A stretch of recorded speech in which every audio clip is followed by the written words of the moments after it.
Assalamualaikum warahmatullahi wabarakatuh. Perkenalkan, nama saya Mela Saridul Mustafa dengan NIM 1503623064 dari Program Studi Pendidikan Teknik Bangunan Universitas Negeri Jakarta Angkatan 2023. Pada kesempatan kali ini, saya akan menjelaskan mengenai tugas evaluasi pembelajaran membuat instrumen non-tes.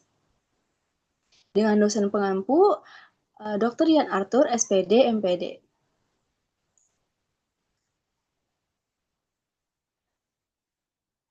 Untuk instrumen non-tes ini, saya memilih variabel terkait dengan kepuasan terhadap program praktik kerja lapangan atau PKL.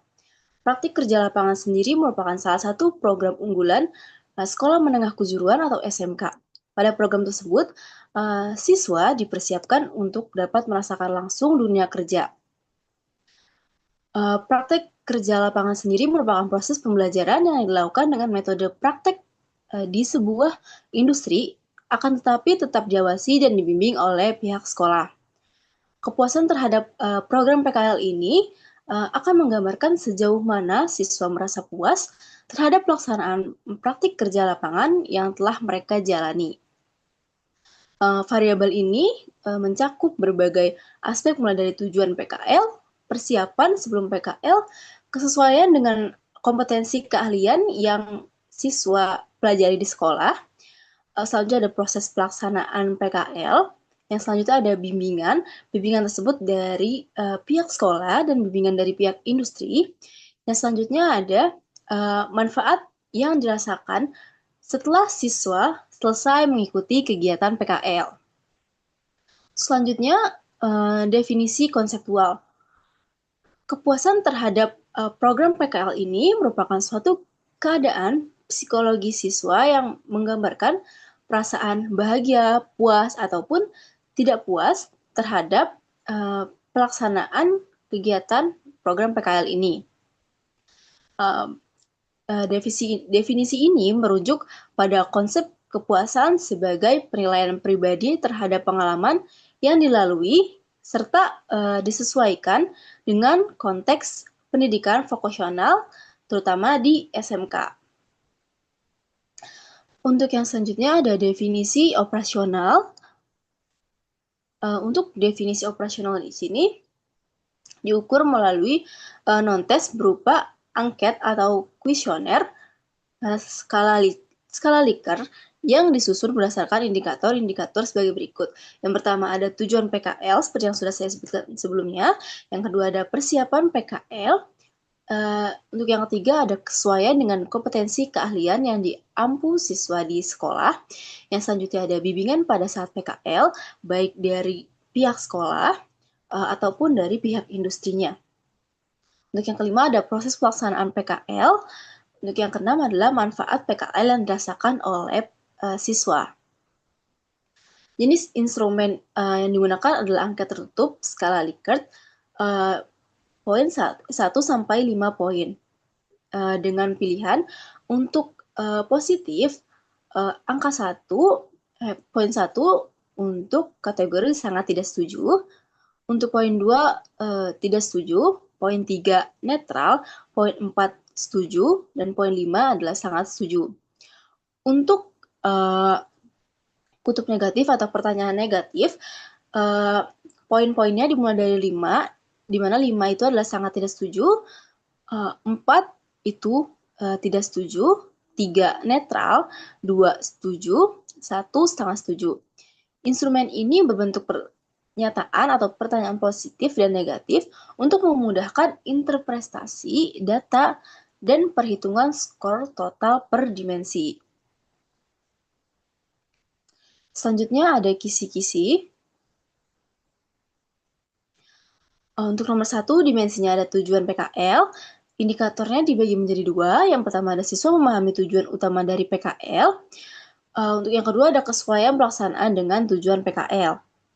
Untuk ini saya membuat pertanyaan positif. Untuk siswa memahami tujuan utama itu ada satu pertanyaan positif.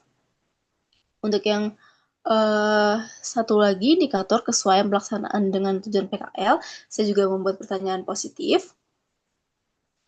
Selanjutnya ada dimensi persiapan PKL, di mana saya membuat satu indikator, yaitu pembekalan yang diberikan sekolah sebelum siswa melaksanakan PKL. Di sini saya hanya membuat satu pertanyaan positif. Selanjutnya ada dimensi kesesuaian dengan kompetensi keahlian. Indikatornya adalah tempat PKL sesuai dengan kompetensi keahlian siswa. Untuk yang kedua ada pekerjaan yang dilakukan sesuai dengan kompetensi keahlian. Untuk indikator ini juga saya membuat untuk ini saya membuat hanya butir positif saja.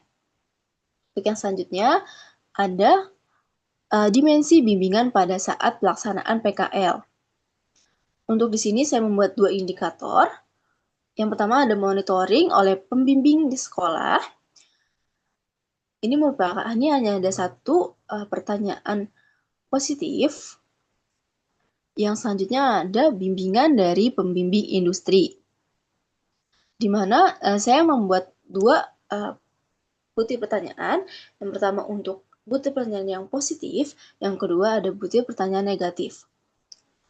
Yang selanjutnya ada proses pelaksanaan PKL. Di sini indikatornya ada satu, di mana siswa terlibat aktif dalam kegiatan kerja di tempat PKL.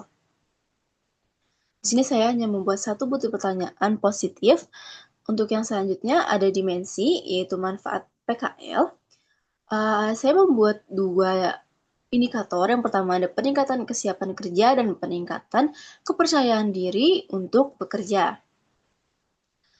Untuk peningkatan kesiapan kerja, saya membuat dua butir pertanyaan. Yang pertama ada untuk butir pertanyaan positif, yang kedua ada butir pertanyaan negatif. Selanjutnya untuk indikator yang kedua, peningkatan kepercayaan diri untuk bekerja, saya membuat satu butir pertanyaan saja, yaitu butir pertanyaan positif. Untuk kutub positif atau pertanyaan positif, itu menunjukkan siswa menunjukkan tingkat kepuasan yang tinggi terhadap program PKL. Di mana siswa merasa PKL itu memiliki banyak manfaat untuk dirinya. Untuk yang kedua ada kutub negatif. Di sini siswa menunjukkan tingkat kepuasan yang rendah terhadap program PKL. Untuk yang selanjutnya ada butir pertanyaan. Untuk pertanyaan di sini, bacalah setiap uraian pertanyaan dengan seksama, kemudian pilih dengan cara dicentang pada jawaban yang sesuai dengan diri Anda. Untuk keterangannya, SS itu sangat setuju, untuk S setuju, untuk N itu netral, untuk TS itu tidak setuju, dan untuk STS adalah sangat tidak setuju. Di sini saya membuat butir pertanyaan berdasarkan dengan kisi-kisi yang sudah dibuat di atasnya. Untuk nomor juga disesuaikan dengan kisi-kisi di atasnya.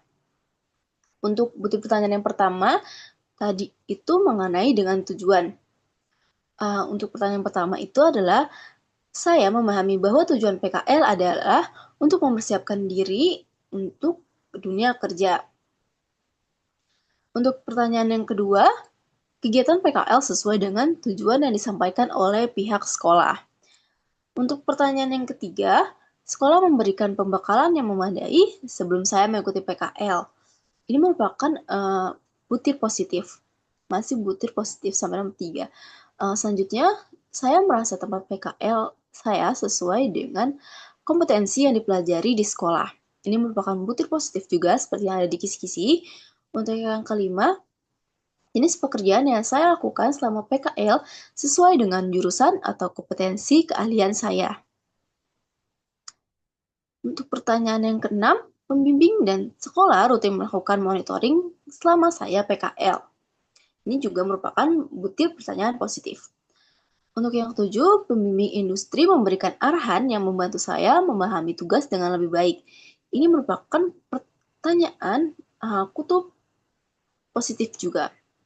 Untuk yang ke-8, saya tidak memahami bimbingan, saya tidak mendapatkan bimbingan yang cukup dari pembimbing industri.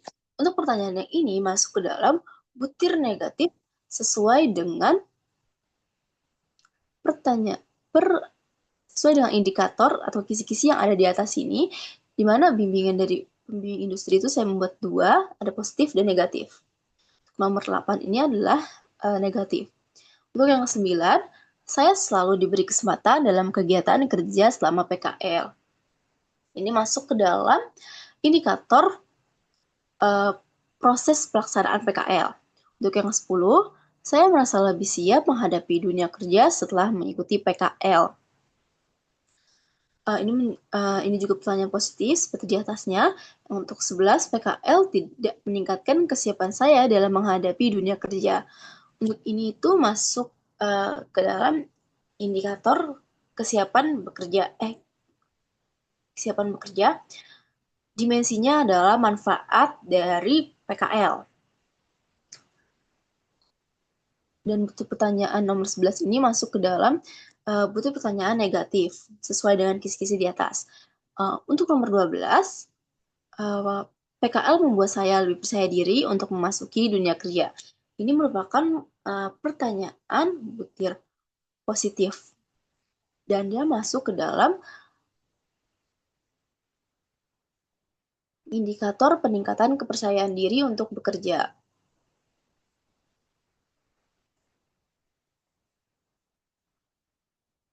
Sekian presentasi saya mengenai butir pertanyaan non-tes, atau kurang lebihnya mohon maaf. Wassalamualaikum warahmatullahi wabarakatuh.